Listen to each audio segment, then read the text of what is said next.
noriu pasakyti labai svarbų dalyką.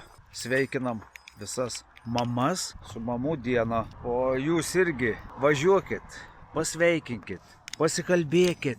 Nu, nebūtina tų gėlių. Gal užteks aplankyti, nuvažiuoti, pasikalbėti, arbatos atsigerti. Ir nesvarbu, kur ta mama yra. Ar čia. Šiandien tą padaryti yra būtina. O tie susisiekimo įrankiai, transporto priemonės palauks.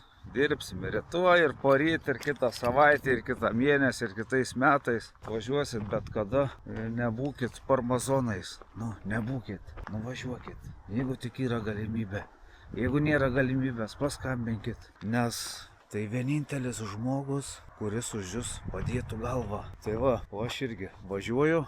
Nėra čia ko trintis, yra svarbesnis reikalas. Gražios visiems dienos. Iki.